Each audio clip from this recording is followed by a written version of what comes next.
En los últimos 3 meses de mi vida, elegí para mí una tumba en Madrid. Puede sonar extraño, pero para alguien que ya sabía que sus días no eran muchos, como yo, aquello se convirtió en lo más práctico del mundo. Ya no tenía fuerzas para soñar con el futuro, ni valor para pensar en primaveras lejanas. Lo único que podía hacer era arreglarlo todo para que, después de mi muerte, las cosas no quedaran demasiado feas. Me llamo Lucía Morales. 26 años, cáncer de pulmón en fase terminal. El médico me lo dijo con una voz muy suave, como si al decirlo más bajo aquella sentencia de muerte, pudiera volverse un poco menos cruel. Pero yo lo oí con claridad. 3 meses. Como mucho 3 meses. Si mi estado empeoraba más rápido, quizá ni siquiera llegaría a esa fecha. No lloré delante del médico. Solo asentí, recibí los medicamentos, firmé los papeles y salí sola del Hospital Universitario La Paz. El pasillo del hospital era blanco hasta deslumbrar. El olor a desinfectante se pegaba a cada respiración, haciéndome sentir como una sombra frágil que se deshacía poco a poco bajo la luz. No quería morir en medio del caos, y mucho menos quería seguir causando preocupaciones a otros después de muerta. Por eso busqué por todo Madrid y al final elegí una sepultura en el cementerio de la Almudena. El lugar era tranquilo, con árboles, y la luz de la tarde caía allí con mucha suavidad. El intermediario, llamado Luis, también me dijo que el Centro Funerario de Madrid podía ofrecer un servicio completo de post-mortem, desde el funeral hasta el entierro. Era muy adecuado para mí. Una persona a punto de morir, sin mucho dinero, sin demasiados familiares y sin muchas fuerzas para encargarse de todo sola. Ya había pagado el depósito y solo faltaba firmar el contrato oficial. Aquella mañana le pedí a Javier Ríos, mi médico principal, que me dejara salir mediodía. Javier me miró durante mucho rato. En sus ojos siempre había una preocupación de la que una no sabía dónde esconderse. Lucía, debería descansar más. Me bajé un poco más el sombrero de ala ancha y le sonreí. Solo voy a resolver un asunto. Volveré en cuanto termine. No preguntó más. Tal vez los médicos siempre saben qué esconden sus pacientes, solo que a veces eligen no desenmascararlos. Apenas salí de la puerta del hospital, recibí una llamada de Luis. Pensé que llamaba para confirmar la hora de la firma, así que contesté mientras tosía. No me apures más, ya voy de camino. Al otro lado hubo un breve silencio, y luego sonó la voz de Luis, más incómoda que de costumbre. Lo siento mucho, señorita Morales. Esa sepultura por ahora ya no se vende. ¿Podría mirar otra ubicación? Me quedé parada en plena acera. El viento de finales de otoño pasó entre los árboles de la calle, tan frío que el pecho se me contrajo. Apreté el teléfono, creyendo que había oído mal. ¿Qué ha dicho? ¿Ya no se vende? De verdad lo siento mucho. Le devolveremos el doble del depósito. Solté una risa de rabia. Luis, estoy comprando una tumba, no un apartamento de vacaciones. Ustedes aceptaron mi depósito y ahora dicen que no venden. ¿Así sin más? Su voz se volvió aún más baja. No es que yo no quiera vender, señorita Morales. Es que mi jefe no está de acuerdo en vendérsela a usted. Estaba de pie bajo el sol, pero manos y pies se me quedaron helados. Me pregunté a quién podía haber ofendido. Una persona a punto de morir como yo. Incluso reunir fuerzas para discutir me costaba. ¿Qué tenía yo para que alguien quisiera atacarme? Respiré hondo, intentando aplastar el dolor del pecho. ¿Cuál es la dirección de su empresa? Luis dudó unos segundos y al final me dio una dirección. Media hora después, estaba frente a la Torre Salvatierra Inmobiliaria. El edificio era tan alto que había que levantar la cabeza durante mucho rato para ver la cima. Los cristales reflejaban el cielo gris pálido de Madrid, frío y distante. Parecía un mundo sin relación alguna con una enferma vestida con un abrigo tan fino como el mío. Miré las palabras Salvatierra Inmobiliaria en el gran letrero, y mi corazón dio un vuelco. Salvatierra. Ese apellido era como una aguja diminuta, clavándose en lo más profundo de mi memoria. Me consolé a mí misma. Madrid es muy grande. No podía ser tanta coincidencia. No hay una sola persona en el mundo con el apellido Salvatierra. Además, esa persona debería estar en Barcelona, lejos de mí, tan lejos como los 4 años perdidos entre nosotros. Entré al vestíbulo. Di mi nombre en recepción y me indicaron que subiera a la planta 36. La puerta del ascensor se abrió. En ese instante, vi a Diego Salvatierra. Estaba dentro del ascensor, una mano en el bolsillo, vestido con un traje azul marino impecable. Comparado con 4 años atrás, era más maduro, más sereno y también más frío. Sus rasgos seguían siendo dolorosamente familiares, pero su mirada era tan extraña como si jamás nos hubiéramos tomado de la mano bajo las luces de nuestra fiesta de compromiso. Me quedé paralizada. En ese segundo pensé de verdad que quizá la enfermedad se había extendido al cerebro y me hacía alucinar. ¿Cómo podía aparecer allí Diego Salvatierra?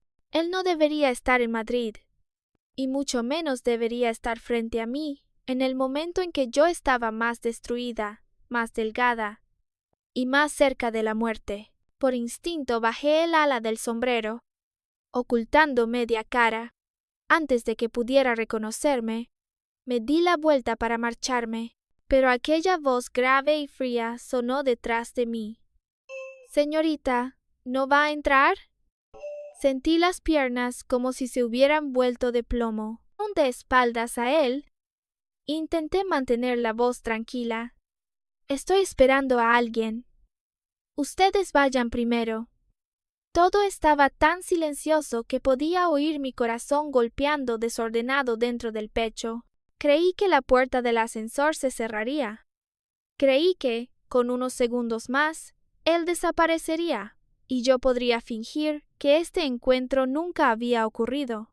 Pero después de mucho rato, detrás de mí no hubo ningún movimiento.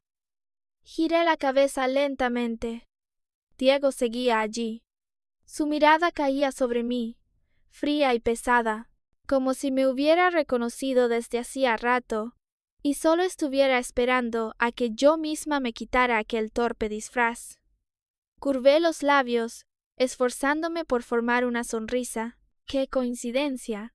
Apenas pronuncié esas 3 palabras, los ojos me ardieron de pronto. Yo había pensado que nunca volvería a ver a Diego en esta vida. Había pensado que, si moría en silencio, todos los asuntos del pasado serían enterrados conmigo. Incluso antes de morir, tenía que reencontrarme con la persona a la que había fallado, y también con la persona a la que nunca había dejado de amar. Diego no respondió. Solo apartó el rostro, como si incluso mirarme un segundo más le resultara desagradable. Al final entré en el ascensor. El espacio cerrado casi me impedía respirar. Estaba a unos pasos de él, pero el tenue aroma de su perfume seguía colándose en mi respiración y arrastraba incontables recuerdos viejos. Recordé al Diego de entonces, inclinándose para besar mi anillo de compromiso y llamándome su Lucía. Recordé que una vez dijo: «Solo falta medio año y podré casarme contigo». Pero también fui yo quien lo empujó lejos. Fui yo quien le dijo que lo odiaba, que odiaba incluso el trabajo de tanatoestética que él tanto había apreciado. El ascensor se detuvo en el piso 36. Diego salió primero, y su asistente lo siguió. Dudé un instante y también lo seguí, hasta que vi a los empleados inclinar la cabeza para saludarlo. Hasta que los escuché llamarlo señor Salvatierra, entendí. Diego era el jefe que se negaba a venderme la sepultura. Quise dar media vuelta e irme, pero ya era tarde. Él se detuvo frente a la puerta de su despacho y volvió la mirada hacia mí. En esos ojos ya no quedaba ni un rastro de la ternura de aquellos años, solo distancia y una burla fría. Señorita Morales, ¿por qué me sigue? Apreté con fuerza la correa del bolso. El pecho volvió a dolerme y la garganta se llenó de un sabor metálico y dulce, pero lo tragué a la fuerza. Ya no me quedaba mucho tiempo. No podía perder la única tumba que había elegido por un orgullo inútil, así que levanté la cabeza y lo miré. Vine a preguntarle por qué no quiere venderme esa sepultura. Entré en el despacho de Diego Salvatierra, con la sensación de estar empujándome a una habitación sin salida. Su oficina era muy amplia, con ventanales transparentes desde los que se veía media ciudad de Madrid. La luz del sol caía sobre el frío suelo de piedra, sobre el escritorio negro y sobre expedientes ordenados con una pulcritud que resultaba asfixiante. Diego se sentó detrás del escritorio y se desabrochó lentamente la chaqueta del traje, con una calma como si quien estaba frente a él no fuera su antigua prometida después de 4 años sin verse, sino una clienta molesta. Yo me quedé frente a su escritorio, intentando mantener la espalda recta. Venderle a cualquiera también es vender. Ya pagué el depósito, y el trámite estaba casi terminado. No entiendo qué razón lo hizo cambiar de opinión de repente. Diego levantó los ojos hacia mí. Su mirada era fría como el mar en invierno. ¿La señorita Morales la compra para sí misma? Mi corazón se apretó ligeramente. No sabía si preguntaba eso porque había adivinado algo, o simplemente porque quería usar palabras para abrir mi herida. Cerré los dedos con fuerza en la palma, las uñas hundiéndose en la carne. ¿Hay algún problema? Diego me miró de arriba abajo. En sus ojos había desprecio, sarcasmo y también ese odio que yo creía haberme preparado para enfrentar. Pero cuando realmente lo vi, aún así me dolió hasta casi no poder respirar. Creí que alguien como usted elegiría esparcir sus cenizas en el mar. Enterrarse bajo tierra no parece mucho su estilo. Entendí lo que quería decir. 4 años atrás, cuando rompimos, yo había dicho que su trabajo de maquillador de cadáveres me repugnaba. Una vez usé las palabras más crueles para apuñalar el lugar que más le importaba. Ahora él solo me las estaba devolviendo, palabra por palabra. Bajé la cabeza e intenté sonreír. Entonces, ¿ya terminó de hablar? Si terminó, ¿podemos firmar el contrato? El silencio en la oficina era aterrador. Diego se recostó en la silla. Su voz no era alta, pero cada palabra parecía aplastarme el pecho. Olvídese de esa idea. Se la venderé a cualquiera menos a usted. Un sabor metálico y dulce subió a mi garganta. Apreté los labios de inmediato e intenté tragarlo. La cabeza empezó a dolerme, y ante mis ojos titilaron pequeños puntos de luz. Sabía que mi estado no era bueno. Sabía que no debía enojarme ni alterarme, pero de verdad ya no tenía muchas fuerzas para seguir buscando otro lugar. Me estaba muriendo. Solo quería un sitio tranquilo donde acostarme al final, y aun eso él no quería dármelo. Me apoyé en el borde del escritorio y solté una risa ronca. Diego Salvatierra, ¿de verdad crees que sin ti no puedo hacer nada? Un cliente viene con dinero hasta tu puerta y aún así no vendes. Entonces vuelve a casa a doblar avioncitos de papel. Tarde o temprano esta empresa quebrará. Me arrepentí apenas terminé de hablar. El rostro de Diego se oscureció. Me miró como si decía una palabra más, llamaría de inmediato a seguridad para que me echaran. Me clavé con fuerza las uñas en la palma para obligarme a mantenerme despierta. El dolor de cabeza me hacía perder el control del temperamento, pero no podía dejar que todo se arruinara. Bajé la voz. Era una broma. Quiero decir, la compro para una persona mayor de mi familia, así que no cuenta cómo venderla para mí. Además, hacer una buena acción trae buenas recompensas, ¿verdad? Diego me miró con una mirada tan profunda que no pude adivinar qué pensaba. Justo entonces vi sobre la mesa de té de al lado el contrato de compra de la sepultura ya preparado. Mi nombre aparecía claramente en la primera página, como si la última puerta aún estuviera entreabierta. Ya no pensé demasiado. Caminé rápido. Tomé el contrato. Lo abrí directamente por la última página. Tomé el bolígrafo y firmé mi nombre. Lucía Morales. La letra temblaba un poco, pero seguía siendo clara. Cuando Diego reaccionó, todo ya estaba hecho. Dejé el bolígrafo. Levanté la cabeza y lo miré, fingiendo tranquilidad. El contrato ya está firmado. La vendas o no quieras venderla, tendrás que venderla. Diego se puso de pie, con la mirada más oscura que antes. En ese instante sentí que quizá de verdad me odiaba. Me odiaba tanto que solo verme viva frente a él le resultaba molesto. Señorita Morales, dijo muy despacio, si no tiene otro asunto, puede irse. En adelante, será mejor que no vuelva a aparecer frente a mí. Asentí. De acuerdo. Entonces, por favor, deme el número de cuenta para transferir el resto del dinero. Él no respondió. Tampoco insistí. Temía que, si seguía allí un poco más, ya no podría contener la sangre en la garganta. Al salir de la oficina, fui directamente al aseo de la empresa.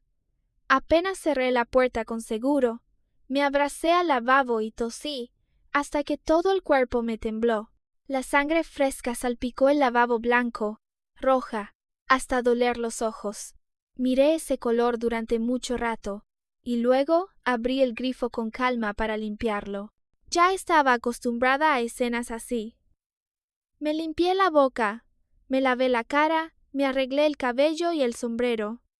Soy una persona que ama la belleza. Aunque estuviera enferma, aunque estuviera a punto de morir, no quería aparecer ante otros con un aspecto miserable. Pero al salir, vi a Diego marchándose con una mujer. Ella lo tomaba del brazo con total naturalidad.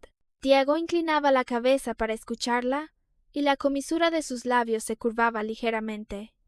Era una ternura que hacía mucho no veía, tan tierna que me dolieron los ojos. Aquella mujer era muy hermosa. El cabello castaño claro caía en ondas suaves. El vestido de oficina color crema abrazaba su figura delgada, y cada paso llevaba el aire de una señorita nacida entre seda y privilegios. Me quedé quieta en el lugar. Carlos Herrera, el asistente de Diego, se acercó para recibir de mi mano la tarjeta bancaria. Yo había pensado irme de inmediato, pero al final no pude evitar preguntar: «Carlos, ¿quién era la señorita de ahora?»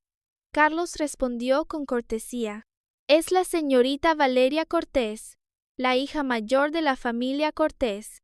Ella y el señor Salvatierra están comprometidos». Bajé la cabeza y miré mi mano vacía. 4 años. ¿Con qué derecho me dolía? Diego no podía quedarse siempre en el mismo lugar, esperando a alguien que rompió el compromiso con sus propias manos. Dijo con su propia boca que lo odiaba y lo empujó a 4 años de resentimiento. Él tenía una nueva prometida, una nueva vida y un futuro digno de él. Y yo solo era una persona a punto de morir, alguien que incluso tuvo que pelear para conseguir su propia tumba. Diego y yo nos conocimos en la Universidad Complutense de Madrid. La primera vez volví tarde de dibujar bocetos, y al pasar por el callejón de Lavapiés, me encontré con un grupo de pandilleros. Fue Diego quien apareció, y me sacó de aquel callejón oscuro. Entonces era muy joven, llevaba una camisa blanca, el rostro frío, pero la mano con la que sujetó mi muñeca estaba muy cálida. La segunda vez que nos vimos fue en una comida arreglada por nuestras dos familias. La familia Morales y la familia Salvatierra querían unirnos en matrimonio. Yo ya sentía simpatía por Diego, así que no me opuse. Pensé que él se negaría, porque en la universidad era famoso por su frialdad y por rechazar a incontables chicas que lo perseguían. Pero después de esa comida, me llevó a casa y luego me llamó. Lucía. Me giré. Me miró durante mucho rato. Luego dijo, no me desagradas. Al contrario, siento simpatía por ti. Podemos intentar conocernos. Acepté casi sin pensarlo. El día del compromiso, Diego tomó mi mano e inclinó la cabeza para besar el anillo en mi dedo. Su mirada era tan tierna que una vez creí que en esta vida ya no tendría que temer a ninguna tormenta. Dijo, Lucía, mi prometida, dijo, solo falta medio año y podré casarme contigo. Pero ese medio año nunca llegó. La familia Morales quebró. Mi padre, Arturo Morales, falleció. La abuela Carmen también me dejó. Mi madre, Elena, por el golpe demasiado grande, acabó hospitalizada, con la mente a veces clara y a veces perdida. Vendimos la casa para pagar deudas, y los gastos médicos cayeron sobre mis hombros como una montaña. Cuando estaba más desesperada, la señora Salvatierra vino a buscarme. Dijo que yo ya no era digna de Diego. Dijo que él necesitaba una esposa de igual posición, capaz de ayudarlo en su carrera, no una chica caída en desgracia que solo lo arrastraría al barro. También dijo que, si me alejaba de Diego, me ayudaría a encontrar el mejor médico para mi madre. Acepté. El amor no podía pagar las facturas del hospital. El amor no podía salvar a mi madre de la cama de enferma. El día de la ruptura llovía muchísimo. Diego corrió hasta ponerse frente a mí, con restos de sangre de su taller de tanatoestética, aún sin lavar en las manos. Retrocedió un paso y escondió las manos detrás de la espalda, como si temiera que al verlas yo sintiera miedo. Casi me suplicó. Lucía, ¿no podemos no separarnos? Yo lo miré, con el corazón doliéndome tanto que creí que moriría allí mismo bajo la lluvia. Pero aún así dije, Diego, te odio. La luz en sus ojos se apagó poco a poco. Dijo, al final, tú también eres como ellos. Desde entonces no volvió a aparecer. Me quedé frente a la Torre Salvatierra Inmobiliaria, mirando el tráfico pasar por las calles de Madrid, y de pronto solté una risa muy leve. ¡Qué bien! Al menos Diego vivía muy bien. En cuanto a mí, solo tenía que desaparecer en silencio. Volví al apartamento alquilado en las afueras de Madrid cuando empezaba a llover. El lugar donde mi madre y yo vivíamos estaba en un edificio residencial antiguo, bastante lejos del centro. Las paredes del pasillo tenían la pintura descascarada. El ascensor chirriaba cada vez que se movía, pero el alquiler era barato. El entorno también era tranquilo. Para mí, en mi estado actual, eso ya era suficiente. Abrí la puerta e intenté sonar más alegre. El cabello de mi madre tenía aún más canas, y aquellos ojos que antes brillaban tanto, ahora estaban cubiertos por una capa opaca. A veces estaba lúcida y a veces confusa, como si alguien hubiera rasgado sus recuerdos en muchos pedazos. ¿Lucía ya volvió? Ve a lavarte las manos, la comida está casi lista. Sobre la mesa había 4 juegos de platos. Uno para mí, uno para mamá, uno para papá Arturo y uno para la abuela Carmen. Sentí el pecho apretarse como si alguien lo estrujara. Mamá solía olvidar que papá y la abuela ya habían muerto. Cocinaba los platos que a ellos les gustaban, les ponía cubiertos y luego me preguntaba por qué aún no habían vuelto. Cada vez que pasaba, tenía que usar todas mis fuerzas para no romper a llorar. «Mamá», dije mientras le acercaba la silla, «papá trabaja horas extra esta noche». Y la abuela fue a casa de una vieja amiga. Mamá asintió, como si creyera por completo mis palabras.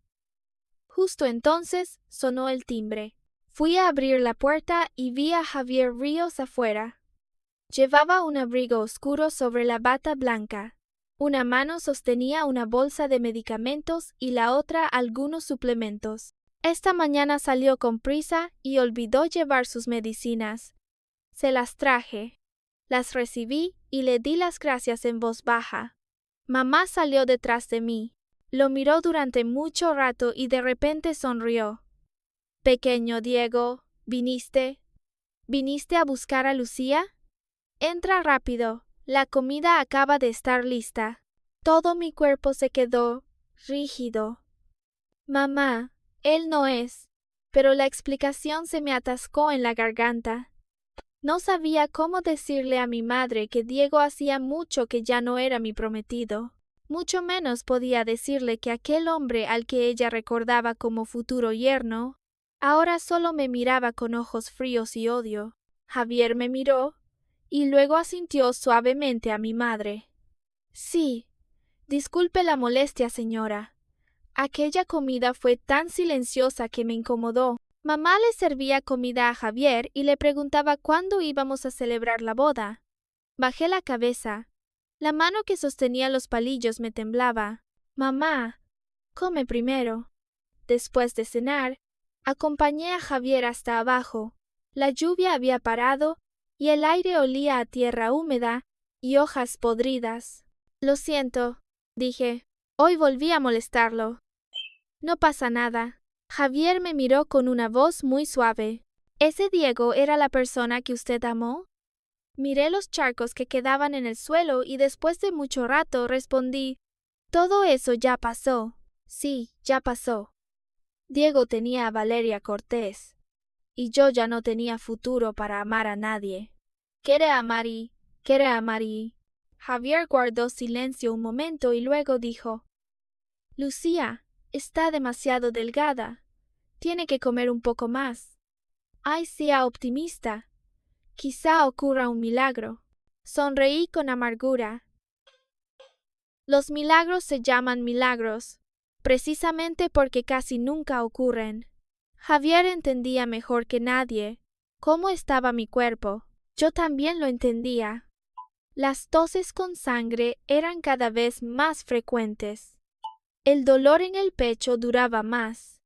Y a veces, con solo dar unos pasos, tenía que apoyarme en la pared para respirar. Lo miré, dudando mucho. «Javier, si un día me voy de repente, por favor no se lo diga de inmediato a mi madre». Sus ojos se enrojecieron.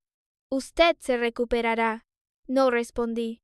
Algunas palabras de consuelo, cuanto más suaves suenan, más duelen. Esa noche, no llevaba mucho dormida cuando el timbre del teléfono me despertó. Era mi antiguo superior de la empresa.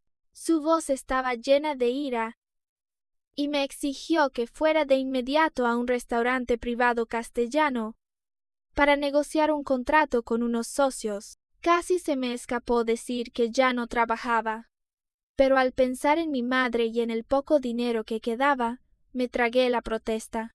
Yo estaba a punto de morir, pero mi madre aún tenía que vivir. Cuando llegué, todos ya estaban sentados, y Diego Salvatierra ocupaba el asiento principal. Me vio y su expresión no mostró sorpresa. En ese instante, entendí de pronto que quizá quien había pedido expresamente que yo viniera era él. Me serví una taza de té e intenté mantener una sonrisa profesional. Disculpen la tardanza. Brindo con té en lugar de vino por todos ustedes. Diego estaba recostado en la silla, sus dedos largos golpeando ligeramente la mesa. He oído que la señorita Morales aguanta muy bien el alcohol. Miré la copa de vino blanco frente a mí y el estómago se me contrajo de inmediato. No podía beber. Con este cuerpo mío, un solo trago podía arrastrarme al abismo, pero la mirada de Diego era demasiado fría, y todos alrededor esperaban ver mi reacción. Si me negaba, el contrato de hoy probablemente se arruinaría. Necesitaba dinero. Así que tomé la copa. Por el señor Salvatierra. El líquido picante bajó por mi garganta, ardiente como fuego. Me obligué a tragar las náuseas y bebí una segunda copa, luego una tercera. En la mesa había risas, presiones y miradas inquisitivas. Diego seguía sentado allí, mirándome con una expresión indescifrable. Preguntó: «Usted fue una estudiante destacada de Bellas Artes. ¿Por qué acabó trabajando en ventas?» Sonreí, con los labios casi sin color. La pasión no se puede moler para comer. La gente tiene que vivir. ¿No? Sí, la gente tiene que vivir, aunque no le quede mucho tiempo de vida. Cuando el contrato quedó firmado, me levanté y salí. La vista se me iba nublando, y cada paso era como pisar algodón. Me apoyé en la pared, intentando alejarme lo más posible de aquella sala. Una mano me agarró con fuerza del brazo. Lucía. No necesitaba mirar para saber que era Diego. Dije con cansancio: «Suéltame». No me soltó. Su voz se volvió ronca por la ira. ¿Cómo pudo la Lucía orgullosa y radiante de antes convertirse en esto? Solté una risa, pero las lágrimas se derramaron. ¿Con qué derecho me preguntaba eso? ¿Acaso no era él quien me miraba caer al barro de la manera más cruel? El dolor en el pecho estalló de pronto con violencia. Abrí la boca para respirar, como un pez arrojado a la orilla. El sabor de la sangre subió y me llenó la garganta. Oí a Diego decir muy bajo: «Lucía, reconciliémonos». Lo miré a través de las lágrimas. «Diego, si muero, ¿dejarás de odiarme?» Él se quedó rígido. No oí su respuesta. La sangre fresca me brotó de la boca y todo se oscureció ante mis ojos. Cuando desperté, ya estaba en el hospital. Diego estaba sentado junto a la cama, con ojeras bajo los ojos y el rostro cansado. Al verme abrir los ojos, frunció el ceño. «Si no puedes beber, no bebas. ¿Te convertiste en esto a propósito para atormentarme?» Lo miré y de pronto me pareció gracioso. Quizá el médico tampoco se lo había dicho. A sus ojos, yo seguía siendo la malvada Lucía Morales, fingiendo debilidad para ganar compasión. «Estoy bien», dije con voz ronca. «Lamento molestar al señor Salvatierra». El rostro de Diego se enfrió. Se levantó y salió cerrando la puerta de golpe. Javier entró después, tan furioso que tenía los ojos rojos. «¿No sabe cómo está su cuerpo? ¿Ya no quiere vivir?» Me incorporé y me apoyé en la almohada. «Javier, quiero que me den el alta». Él guardó silencio durante mucho rato, y al final solo dijo con voz ronca: «De acuerdo». No quería seguir desperdiciando dinero en el hospital. El tiempo que me quedaba, quería pasarlo un poco más con mi madre, pero después de volver a casa, descubrí que mi madre olvidaba las cosas cada vez más. Una vez se quedó sentada frente a la puerta porque había salido sin llevar las llaves. Otra vez se perdió y tuvo que pedirle a una buena persona que me llamara al número escrito en la tarjeta que llevaba colgada al pecho. Empecé a buscar la residencia de mayores San José. Quería dejar a mi madre en un lugar seguro antes de morir. Era tranquila, con muchos árboles, y el personal también era paciente. Pensé que a mamá le gustaría. Esa noche soñé con papá, mamá y la abuela Carmen en el viejo jardín. Papá recogía naranjas y la abuela me leía cuentos. Mamá estaba bajo el sol, llamándome a comer. En el sueño lloraba diciendo que quería comer naranjas. Al despertar, la habitación estaba terriblemente silenciosa. Mamá no estaba en casa. Sobre la mesa había una nota. Lucía, salí a comprar unas cosas. Esta vez llevo las llaves y el teléfono. No te preocupes. Tomé la nota y el corazón me latió desordenado. Apenas bajé, escuché a la gente decir que acababa de ocurrir un accidente cerca del cruce de la calle de Atocha. Mi teléfono sonó. ¿Es usted Lucía Morales? Hemos encontrado su información de contacto junto a una víctima. No recuerdo cómo corrí hasta allí. Solo recuerdo a mi madre tendida en el suelo, la sangre roja extendiéndose alrededor de ella como rosas destrozadas. En sus manos todavía apretaba una bolsa de naranjas doradas, protegidas una por una, intactas.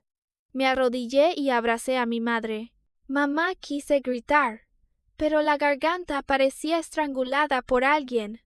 No salió ningún sonido. Solo pude pegar su mano, cada vez más fría, contra mi rostro, mientras las lágrimas caían en grandes gotas. No supe cuando Javier llegó a mi lado. Lo miré como si viera la última esperanza. Javier, usted es médico. Se lo suplico, salve a mi madre. Por favor, salve a mi madre. Javier se agachó, con los ojos llenos de dolor. Lucía, por favor, acepte mi pésame. En ese instante, mi mundo se derrumbó por completo. Siempre creí que yo sería la primera en irme. Pero al final, mamá me dejó sola. Llevé a mi madre al tanatorio de Madrid, en un estado casi sin sensibilidad. Me preguntaron cómo quería preparar el funeral, qué flores elegir, qué ropa quería que llevara mi madre. Escuché cada pregunta y asentí cada vez, pero mi alma parecía haber abandonado el cuerpo. Solo sabía abrazar con fuerza la bolsa de naranjas que mi madre había comprado para mí, como si al soltarla el último calor de ella también desapareciera. Busqué al mejor tanatoesteta de allí. En vida, mi madre amaba mucho la belleza. Ella decía que una mujer, a cualquier edad, debía estar radiante, porque la vida ya tenía demasiados sufrimientos.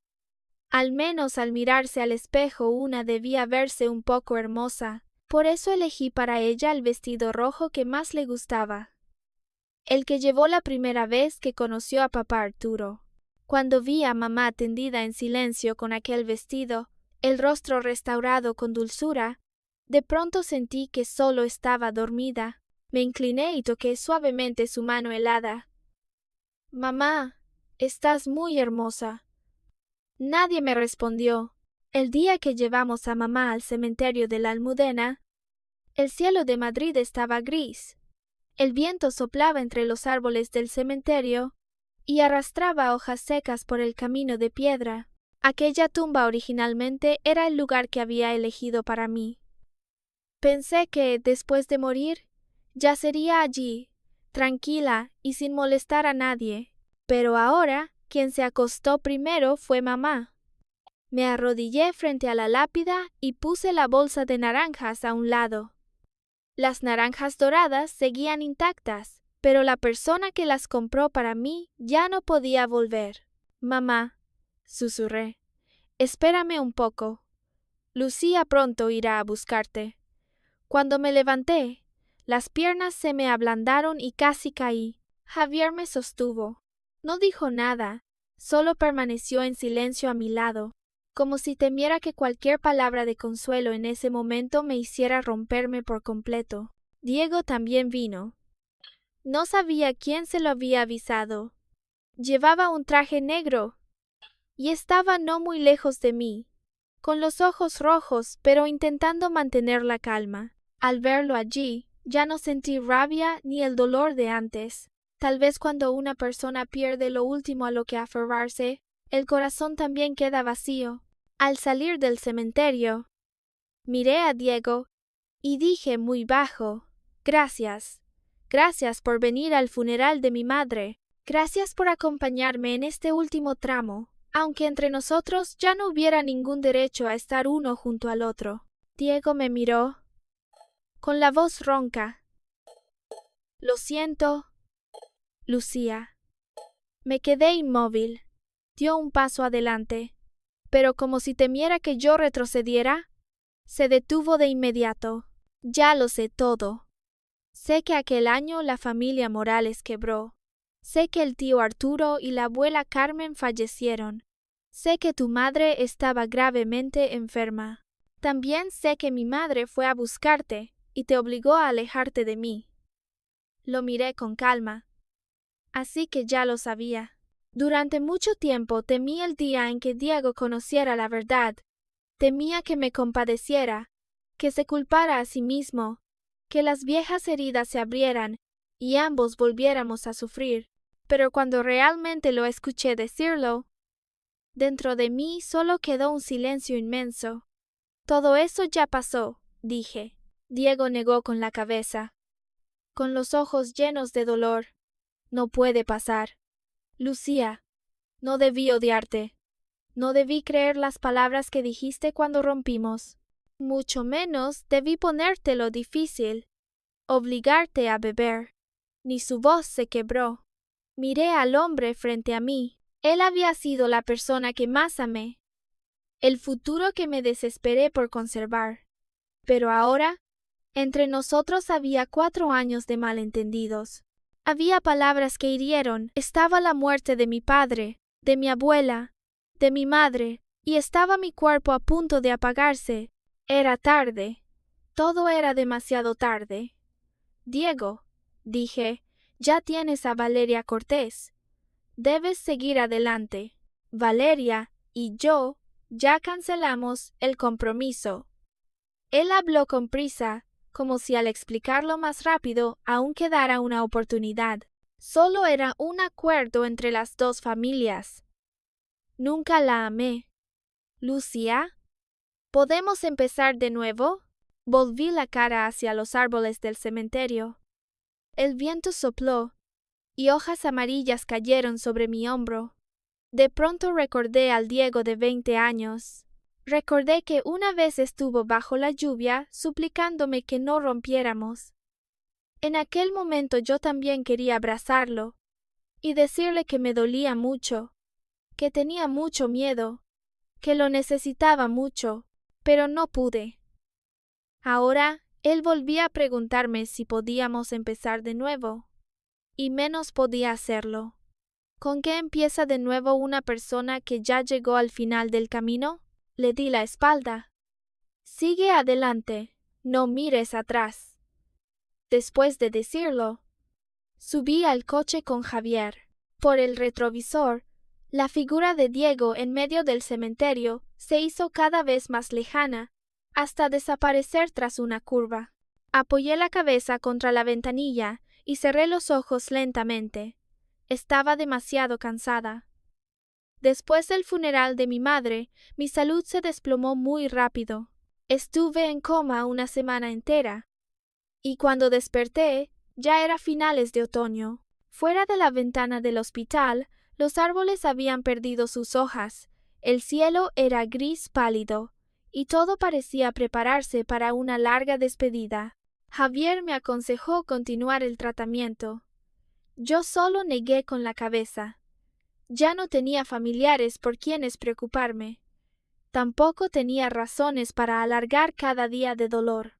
Solo quería salir un poco, respirar aire sin olor a desinfectante y ver Madrid por última vez. Una tarde, apoyándome en la pared, salí al pequeño jardín detrás del hospital.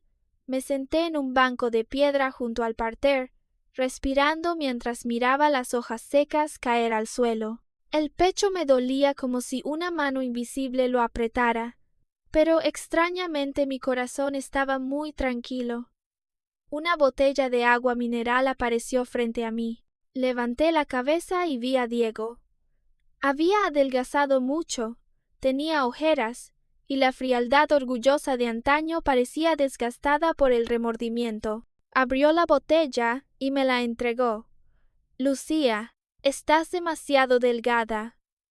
La tomé y tiré de la manga para cubrir mi muñeca huesuda. Después de un tiempo estaré mejor. Me miró durante mucho rato y preguntó con voz ronca y baja: ¿Te gusta Javier? Negué con la cabeza. Javier era muy bueno. Era amable, dedicado, la persona que estuvo a mi lado en mis días más difíciles. Pero el amor no puede sustituirse con gratitud. Mi corazón estaba demasiado cansado y demasiado viejo. Vete, dije. No vuelvas más aquí. Diego no respondió. Dejé la botella y me levanté lentamente para volver al edificio. No me di la vuelta, porque temía que, si lo hacía, vería sus ojos llenos de dolor, y entonces mi última pizca de fortaleza también se derrumbaría. Unos días después salí del hospital. Me puse el vestido blanco bordado con margaritas que mi madre había cosido para mí, cuando aún estaba lúcida. Mamá decía que las margaritas simbolizaban la alegría y la despreocupación. Yo nunca me había animado a ponérmelo. No imaginé que la primera vez que lo llevaría sería el día en que caminaría hacia el último punto de mi vida. Me maquillé muy ligeramente y apliqué un poco de labial rosa pálido para ocultar mis labios sin sangre. Quería encontrarme con mi madre con mi aspecto más hermoso. Fui sola al cementerio de la Almudena. El cementerio por la mañana estaba muy silencioso. Me senté junto a la tumba de mi madre, apoyando la espalda contra la lápida fría. Frente a mí estaba su foto, su nombre y los días que se habían cerrado para siempre. Puse la mano sobre la lápida y sonreí suavemente. Mamá, ya llegué. El viento sopló con mucha delicadeza. De pronto recordé mi infancia, cuando papá me empujaba en el columpio del patio. La abuela Carmen se sentaba bajo el alero a leerme cuentos, y mamá estaba a un lado, sonriendo y recordándome que tuviera cuidado. Papá una vez me dio un gajo de naranja y dijo: al principio sabe ácido, después se vuelve dulce. La vida también es así, primero amarga y luego feliz. Pero papá, ya he comido tantas naranjas, ¿por qué sigo sintiendo solo acidez? Me abracé a mí misma.